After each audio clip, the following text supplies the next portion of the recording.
Corona के बढ़ते खतरे को देखते हुए जिला पंचायत अध्यक्ष और ब्लॉक प्रमुख के पद के चुनावों को स्थगित कर दिया गया है। यूपी सरकार के पंचायती राज मंत्री चौधरी भूपेंद्र सिंह ने कहा कि मौजूदा कोरोना संकट को देखते हुए सरकार का फिलहाल पंचायत अध्यक्ष और ब्लॉक प्रमुख के चुनाव करवाने का कोई इरादा नहीं है। दरअसल पंचायत चुनाव के नतीजे आने के बाद अब जिला पंचायतों और ब्लॉकों में इन दोनों ही पदों के चुनावों की तैयारियां चल रही थी, लेकिन प्रदेश में कोरोना के तेजी से बढ़ते मामलों के बाद अब जिला पंचायत और ब्लॉक प्रमुख के चुनावों को फिलहाल टाल दिया गया है।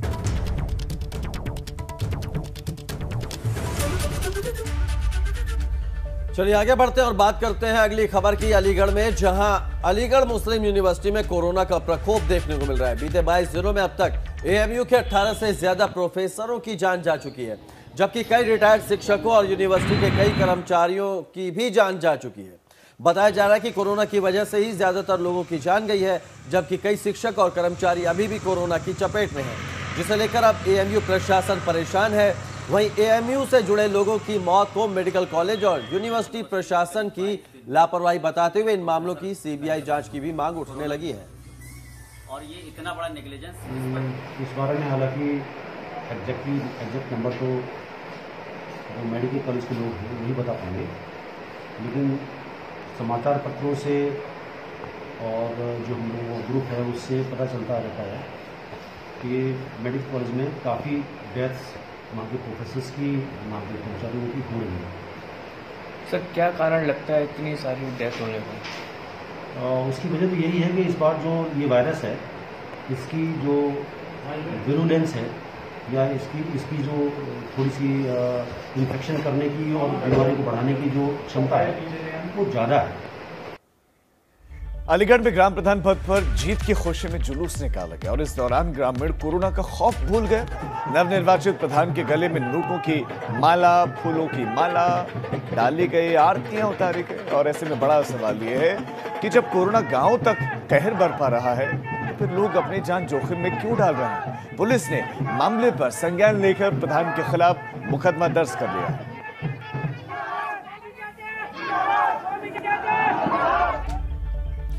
एक तरफ पूरा प्रदेश और देश कोरोना के खिलाफ लड़ाई लड़ रहा है, तो दूसरी तरफ महामारी के इस दौर में भी महामारी के नाम पर अंधविश्वास फैलाने का काम जारी है।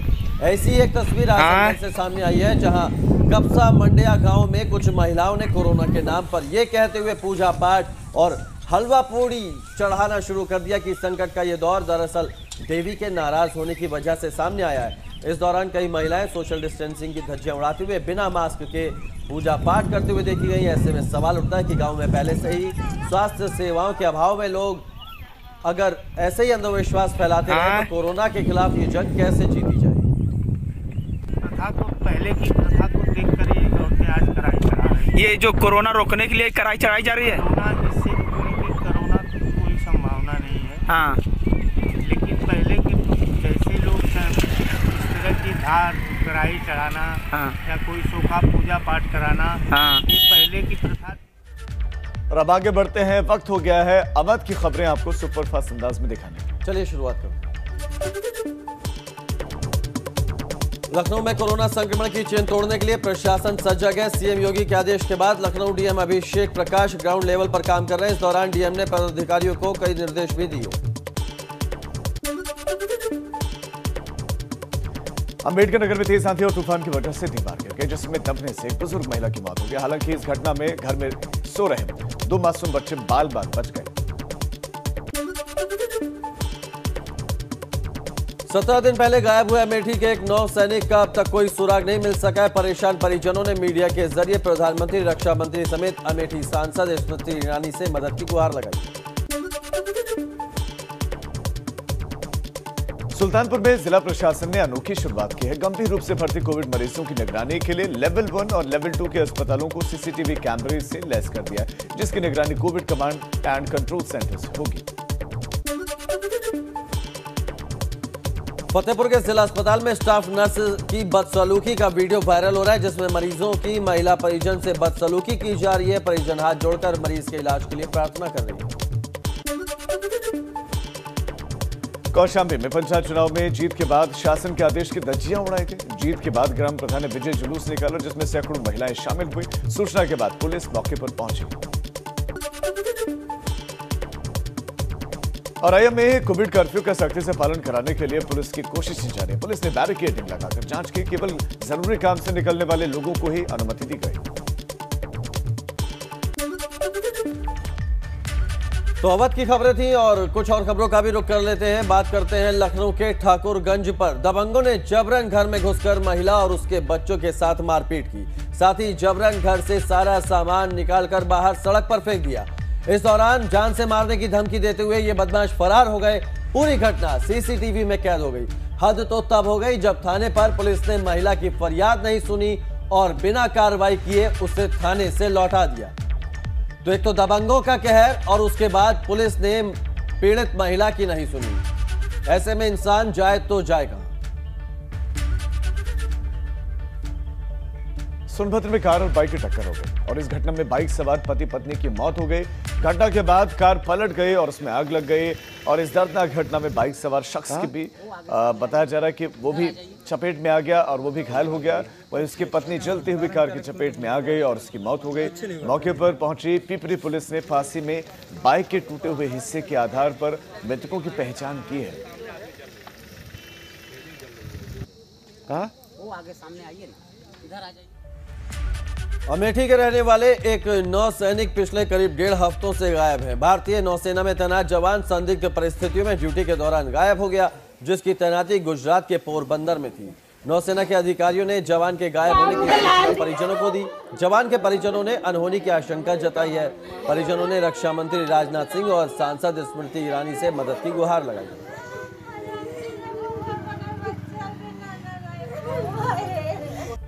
रामपुर में महिला लेखपाल का रिश्वत लेते वीडियो वायरल हो रहा है। वायरल वीडियो में लेखपाल रेणु चंद्रा सत्यापन के लिए किसान से पैसे लेते दिखाई दे रही हैं। जिलाधिकारी रविंद्र कुमार ने वीडियो का संज्ञान लेकर कार्रवाई की है। रिश्वत लेने वाली लेखपाल को निलंबित कर दिया गया है। साथ ही तहसीलदार को जांच की जिम्मेदारी सौंपी गई है। डीएम ने ट्वीट कर कार्रवाई की जानकारी दी है। मामला शाहाबाद तहसील के भीतर गांव तो आपने वीडियो देखा। तहसीलदार का सवाल ये है कि इस पूरे मामले में जो लेखपाल का, दरअसल महिला लेखपाल का वीडियो है, सवाल ये है कि सिर्फ निलंबन क्यों, एफआईआर क्यों नहीं लिखी गई, सदाकत के पीछे ये क्यों नहीं है। आगे बढ़ते हैं। पश्चिम उत्तर प्रदेश की खबरें आपको सुपरफास्ट अंदाज में दिखाते हैं। चलिए शुरुआत। बागपत पुलिस कुख्यात बदमाशों के खिलाफ कार्रवाई कर रही है। पुलिस ने शातिर बदमाश मोनू त्यागी को 3 लाख रुपए की अवैध संपत्ति की कुर्की की है। मोनू के खिलाफ हत्या समेत कई मामलों में गैंगस्टर एक्ट के तहत भी मुकदमा दर्ज है। गाजियाबाद की गांधीनगर कॉलोनी में अचानक एक मंदिर परिसर में आग लग गई और इस घटना के बाद इलाके में अफरा तफरी मच गई। स्थानीय लोगों ने कड़ी मशक्कत के बाद आग पर काबू पाया। यूपी का पहला पुलिस कोविड अस्पताल मेरठ में तैयार हो गया है। पुलिस कर्मियों के लिए 30 बेड का अस्पताल तैयार किया गया है, जिसमें ऑक्सीजन समेत जरूरी सुविधाएं मौजूद हैं। अलीगढ़ में सोशल मीडिया सेल में तैनात सिपाही के 8 साल के बेटे और उसकी बहन को एटा में 2 महिला पुलिसकर्मियों ने जमकर पीटा। उसके हाथ के नाखून उखाड़ दिए गए। पुलिसकर्मियों ने ट्वीट कर न्याय की गुहार लगाई है। हाथरस में पुलिस ने अवैध शराब की बिक्री और निर्माण को रोकने के लिए ऑपरेशन प्रहार की शुरुआत की है। इसके तहत पुलिस ने अंग्रेजी शराब की 16 पेटी के साथ 2 शराब तस्करों को गिरफ्तार किया है। साथ ही 13 शराब तस्करों को भी गिरफ्तार किया।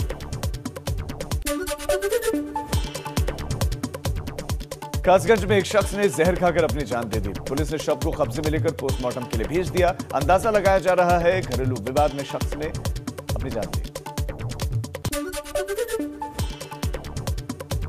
मुजफ्फरनगर में चुनावी रंजिश में एक शख्स की पड़ोसी युवक ने मारपीट के बाद गोली मारकर हत्या कर दी। मृतक के परिवार ने हंगामा करते हुए पुलिस की मौजूदगी में हत्या का आरोप लगाया।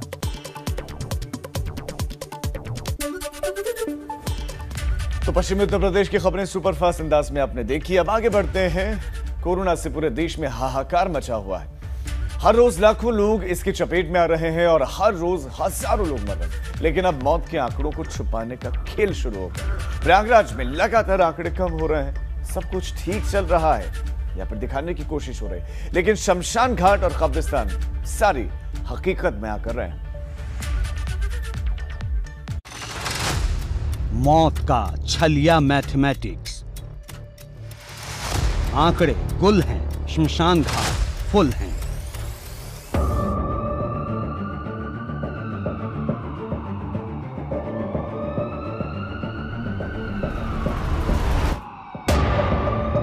आंकड़ों की बाजीगरी भी कमाल की होती है, जो जब चाहे जैसे चाहे सच को झूठ और झूठ को सच में बदल दे। लेकिन दुर्भाग्य है संगम नगरी प्रयागराज का, जहां आंकड़ों की ये बाजीगरी कोरोना के मामले और उससे होने वाली मौत को छुपाने के लिए की जा रही है, क्योंकि सरकारी आंकड़ों में यहां लगातार कोरोना के केस और उससे होने वाली मौत कम हो रही है, जैसे मानो सब कुछ ठीक हो, लेकिन जमीनी हकीकत कुछ और ही कहानी बयां कर रही है।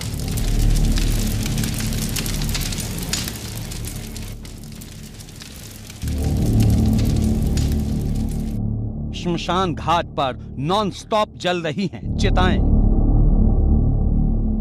कब्रिस्तान पर नहीं खत्म हो रही है वेटिंग।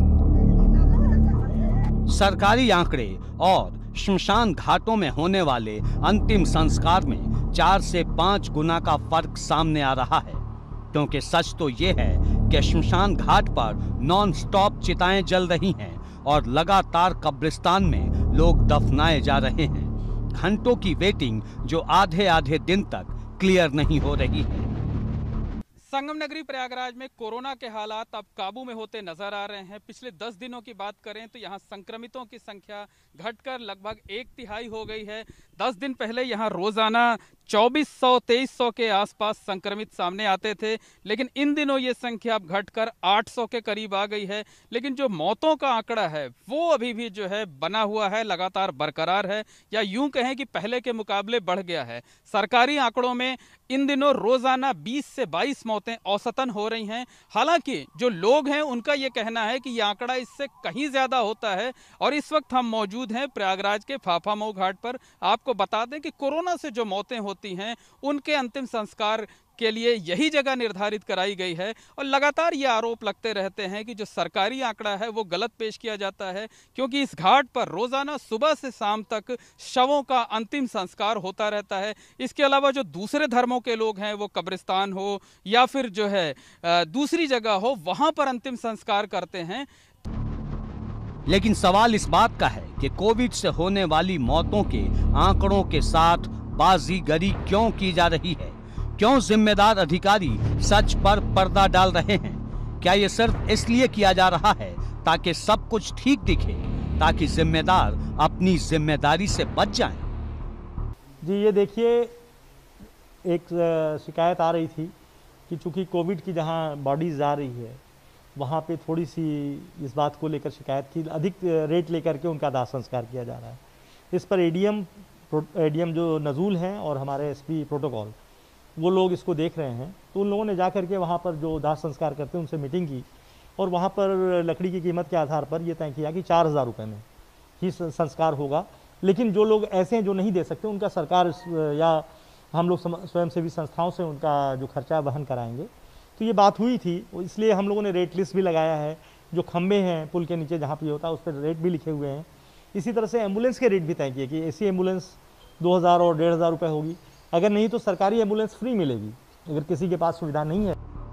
महामारी के दौर में मौत के आंकड़ों के साथ हो रहे खिलवाड़ को लेकर कांग्रेस ने हाई कोर्ट के चीफ जस्टिस को पत्र लिखा है और इस पूरे मामले पर संज्ञान लेने की अपील की है। देखिए, कोरोना काल के साल बदल गए लेकिन तस्वीरें नहीं बदले हैं तो सिर्फ लाशों के सरकारी आंकड़े।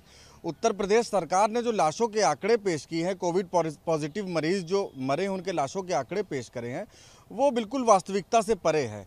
घाटों पर जिस तरीके से निरंतर लाशों का दाह संस्कार किया जा रहा है, कब्रिस्तानों में लोगों को दफनाया जा रहा है, अगर वास्तविकता देखनी हो तो यहाँ जाकर के देखिए। दरअसल प्रयागराज में कोरोना से होने वाली मौतों के अंतिम संस्कार के लिए फाफामऊ में एक अलग घाट रिजर्व किया गया है। यहाँ सिर्फ उन लोगों का दाह संस्कार किया जाता है जिनकी मौत कोरोना से हुई है। यहीं से आंकड़ों की बाजीगरी की पोल खुली है। दरअसल प्रशासन रोजाना जो आंकड़े पेश करता है उससे तकरीबन 5 गुना ज्यादा शवों का अंतिम संस्कार अकेले इस घाट पर होता है। वहीं इसके अलावा कुछ लोग शवों को लेकर अपने पैतृक गांव चले जाते हैं, जिनका रिकॉर्ड ही सामने नहीं आता। फाफामऊ घाट पर बने अस्थायी पुलिस बूथ के रजिस्टर में दर्ज आंकड़ों के मुताबिक एक ही दिन में एक बार 131 और दूसरी बार 126 शवों का अंतिम संस्कार हुआ, लेकिन जब उन्हें कैमरे में उतारने की कोशिश की गई तो पुलिस ने इसकी इजाजत नहीं दी। ये बताने के लिए काफी था कि मौत के आंकड़ों के साथ एक बड़ा झोल किया जा रहा है। एबीपी गंगा के लिए प्रयागराज से मोहम्मद मोइन की रिपोर्ट। आगे बढ़ते हैं। देहरादून में कोविड कर्फ्यू के बावजूद भी कितने ही लोग बेवजह ही घरों से बाहर घूम रहे हैं। देहरादून में पुलिस ने एक कार सवार महिला को रोक लिया। पुलिस ने जब उनसे बाहर घूमने की वजह पूछी तो वो पुलिस पर रौब झाड़ने लगी। करीब 1.5 घंटे तक महिला और पुलिस कर्मी के बीच तू-तू मैं होती रही। सड़क पर लंबा जाम लग गया। आखिरकार पुलिस ने महिला की गाड़ी को सीज कर दिया। साथ ही डिजास्टर मैनेजमेंट एक्ट के तहत महिला के खिलाफ कार्रवाई भी की है। बाद में महिला ने अपनी गलती भी मान ली। महिला कहने लगी कि उसे जानकारी नहीं थी कि 12 बजे के बाद सिर्फ जरूरी सेवाओं से जुड़े लोगों को ही घरों से बाहर निकलने की इजाजत है। तो पहले काफी तू-तू मैं हुई, बहस हुई। आप तस्वीरें देख सकते हैं, पुलिस कर्मियों से बहस की गई और जब पुलिस ने कार्रवाई कर ली तो पुलिस महिला ने अपनी गलती मानी।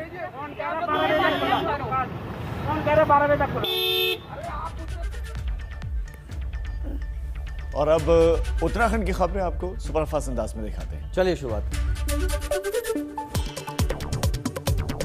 उत्तराखंड उच्च न्यायालय ने प्रदेश में कोरोना महामारी के प्रभाव को रोकने के लिए डॉक्टरों और नर्सों की भर्ती करने के साथ ही कुल 9 बिंदुओं पर अमल करने के सुझाव दिए।